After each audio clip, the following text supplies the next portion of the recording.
দীঘার জগন্নাথ মন্দিরটা যে এত সুন্দর সামনে থেকে দেখলাম যে কি বলবো। কিন্তু একটা জিনিস আমি বুঝি না যে মন্দিরে ফোনে ফটো কেন তুলতে দেয় না, দেখলে আমাকে বারণ করলো। দীঘার জগন্নাথ মন্দিরে ফোন কিন্তু অ্যালাউ করছে ভিতরে, বাট আমাদের ফটো তুলতে দিচ্ছে না। জয় জগন্নাথ। আমি চন্দননগর থেকে রাজশ্রী। তোমরা যদি আমাকে ফলো করে থাকো তাহলে নিশ্চয়ই জানবে আমি এখন দীঘাতে এসেছি। তোমাদের সাথে আজকে একটা ছোট্ট জিনিস শেয়ার করব। আমি আর আমার মা ছোট থেকে অনেকবারই পুরী গেছি, মানে বছরে একবার তো গেছি, বাট 2021-এ লকডাউনটা প্রায় শেষের দিকে, সেইবার আমরা পুরীতে জগন্নাথ দেবের উল্টো রথের দিন গেছিলাম। সেইবার সাংঘাতিক গরম ছিল। সমুদ্রে রোজ স্নান করে প্রায় আমরা ছিলাম 4-5 দিন। তো তারপর আমি বলেছিলাম যে সমুদ্রে স্নান করার পরে গা হাত পায়ে পুরো ট্যান পড়ে যায়, দূর আর আসবো না, গরম লাগে, এইসব হাবিজাবি বলেছিলাম। তারপর তোমরা বিশ্বাস করবে না, আমরা এক বছরও আমরা যেতে পারিনি তারপর থেকে। এবার 2025 সাল থেকে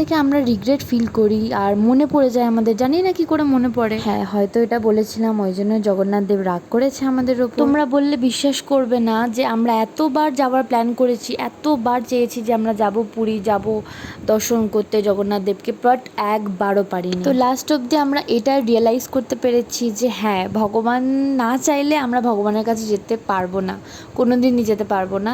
তো হ্যাঁ, এখন মনে হয় জগন্নাথ দেব আমাদেরকে ক্ষমা করে দিয়েছে, বা দেখছে যে আমরা কি করি, কি বলি না, কি করছি, সবই তো দেখেন উনি। তো এটা ছিল আমার একটা ছোট্ট এক্সপিরিয়েন্স, তোমাদের সাথে আমি শেয়ার করলাম।